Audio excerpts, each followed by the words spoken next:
Hi, and welcome to Eyes Wide Open, a daily short podcast on the topic of Mashiach and the upcoming redemption, dedicated in memory of Rabbi Tzvi ben Alexander HaKohen Kogan Hashem Yinken Dameh. In the last episode, we introduced the concept that when Mashiach comes, he is going to teach a new Torah. As the Torah says, Torah Chadasha Me'iti Tetzei, a new Torah will come from me. And this is a very challenging topic to understand because one of the fundamental concepts in Judaism is that there will never be a second Torah. There is one Torah and the Torah doesn't change, not a single element of it. There were 613 commandments, there were never going to be 612, there's never going to be a 614, there's never going to be a sixth book added to the 5 books of Moses or one of the books taken away. It's never going to be edited, it's never going to be changed. It is one Torah and it does not change. That's the answer to anybody who comes along and says that, maybe God took the Jewish people out of Egypt and he gave them the Torah and he said they'd be the chosen people, but then the Jewish people screwed it up. They didn't listen. So he changed his mind and he selected someone else and gave them a Torah. The answer to that is there is only one Torah. And one of the defining aspects of the Torah is that it cannot change and there can never be a second Torah. And the reason for that is because just like God transcends time, the Torah transcends time and it isn't subject to change. So what then does it mean that there will be a new Torah when Mashiach comes? And this topic will take us more than one episode to explore. There's a few layers to understand this topic. And the first layer is to understand what in general does it mean then.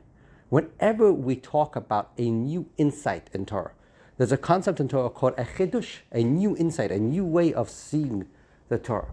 What does it mean that there is a new insight, a new way in seeing an unchanging Torah that doesn't change?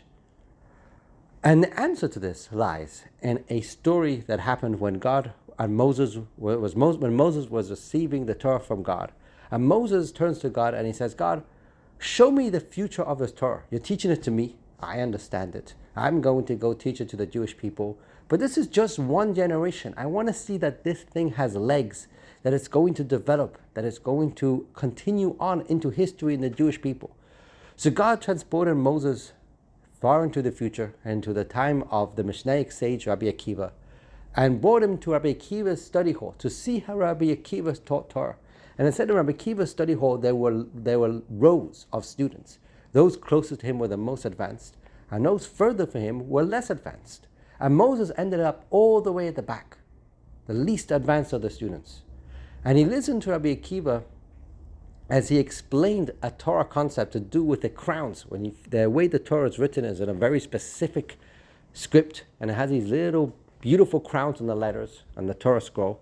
And Rabbi Akiva was teaching the new insights, new concept on what those crowns meant. And Moses was listening to what Rabbi Akiva was saying and did not understand a single word. And all the other students ahead of him understood, but he didn't understand. And he was very shocked. Here he is Moses, the one who receives the Torah. Here there is this rabbi, generations ahead of him, generations into the future, teaching and expounding on the Torah that he received from God. And he can't understand a word that Rabbi Akiva is saying. And he's despondent, he's upset. Until a student raises a hand and says, Rabbi Akiva, where did you get this idea from? Where do you know this from? And he answered, it was all taught to Moses at Mount Sinai. And Moses understood. What does this story mean? What did Moses understand from Rabbi Akiva's answer? If it was taught to Moses at Mount Sinai, how did Moses not understand it? And the answer is that the Torah is incredibly deep, infinitely deep. And there was much to explore in the Torah.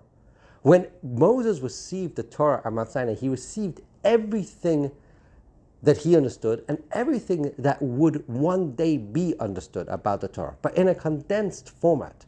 And that condensed format needed to be expounded upon and explored over the years, much like a folder in a Windows Explorer and a PC Windows Explorer, that as you open it, more folders open up, and as you open those folders, more folders open up. They're all in the original folder, but in the original folder, you have no idea what's in there. You need to open and open and open and open and find things. As you find each thing, you track back and say, that was in the original folder. In the same way, what was taught to Moses at Mount Sinai was the entire Torah. But it's beyond the ability of even Moses to understand every single thing that's in the Torah as it was taught to him.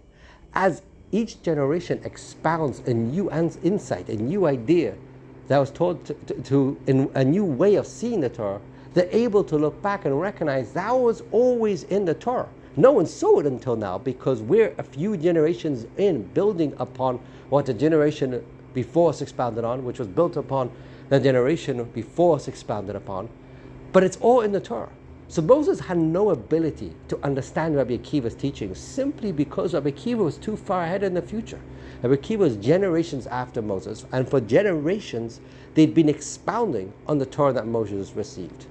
And in each generation, they were able to look back and see that was all in the Torah. Moses couldn't have seen it. The only generation before it couldn't have seen it. But now that they see it, they can see how it was all originally in the Torah. And that's what a chidush, a new insight in the Torah means. It doesn't mean something truly new, a new thing that was never in the Torah, something added to the Torah. It means a new way for us to learn the Torah, a new way that we never recognized before that was ever in the Torah. But now that we recognize it, we can understand that this was always in the Torah. As we're going to see in the next episode, when we talk about the new Torah that Mashiach is going to teach, it's more than this. That's what it means in general when there was a new insight in the Torah. That's the first layer for us to understand. As we'll see in the next episode, when we talk about the new Torah Mashiach receives, it'll be a deeper layer to this.